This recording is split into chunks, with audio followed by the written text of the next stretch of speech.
அது மக்கள் அவங்க சொன்னது போல அவங்க வெள்ளை அறிக்கை விட்டுருக்காங்க.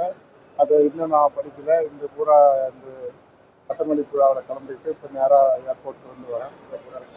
அது மொத்தத்தில் தனியார் கடன், மாநிலத்தினுடைய கடன் சுமை அதிகமாக்கப்பட்டு இருக்கிறது. கடந்த 10 ஆண்டு காலத்திலே அதிகமாக கடன் சுமையை தமிழகத்திற்கு மக்கள் மீது திணித்திருக்கிறார்கள்.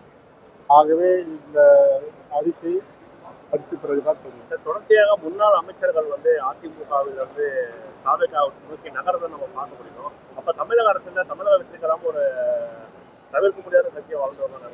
தமிழக வெற்றி கழகத்தை பொறுத்தவரை எப்படி ஆட்சிக்கு வந்தார்கள்?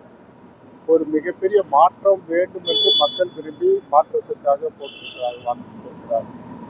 அந்த மக்களுக்கு ஏற்றார் போன்ற ஒரு ஆட்சியை விஜய் அவர்கள் நடத்தி கொண்டிருக்கிறார்கள், முதல்வர் அவர்கள். ஆகவே என்னை பொறுத்தவரை ஒரு நல்ல ஆட்சி என்றுதான் என்னால் சொல்ல முடியும். என்று சொன்னால் இன்னும் அதிலே தொடர்ந்து பிரச்சனைகள் இருந்து கொண்டுதான் இருக்கிறது. மேல்மட்டத்திலே லஞ்சம் இல்லை, ஆனால் அதிகாரிகள் வாங்கி கொண்டிருக்கிறார்கள். அதற்கு ஒரே வழி சஸ்பெண்ட் என்ற ஒரு பெயரை வைக்கக்கூடாது. ஒரு 3 நாட்களிலே விசாரணை வைத்து வேலை நீக்கம் செய்யப்படும் என்று அறிவித்து விட்டாலே முதல்வர் விஜய் அவர்களுக்கு மிகப்பெரிய பெயரும் புகழும் கிடைத்துவிடும். என்று தன்னுடைய வேலை போய்விடும் என்று சொன்னால் 5 லட்சம் கொடு, 10 லட்சம் கொடு, 2 லட்சம் கொடு என்று அதிகாரிகள் கேட்க மாட்டார்கள். ஆட்சி மாறி இருக்கிறது, காட்சிகள் இன்னும் கொஞ்சம் மாறவில்லை என்றால் அதிகாரிகள் மட்டத்திலே அது அந்த ஊழல்கள் நடந்து கொண்டுதான் இருக்கிறது. அது தடுக்கப்பட வேண்டும் என்று சொன்னால் ஒரே வழி வேலை நீக்கம். அதே போல குற்றங்கள் கடுமையாக தண்டனை வழங்க வேண்டும்.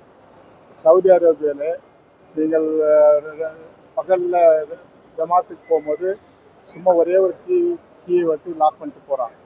என்னன்னு சொன்னேன்னா கற்பழிப்புக்கு டவுன்டவுனால் தொங்க விட்டுருவான் தூக்கில். அதே போல் திருடிக்கு கையை வெட்டிடுறான், விரலை வெட்டிடுறாங்க.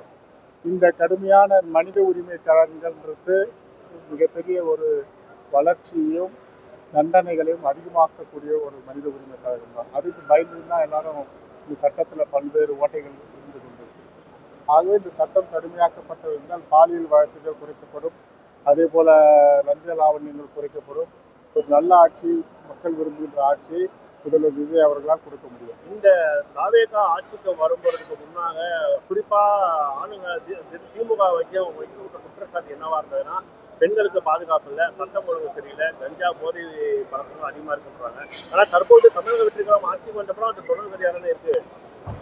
இந்த குற்றங்கள்லாம் ஒரு ஓராண்டுல நடந்ததா?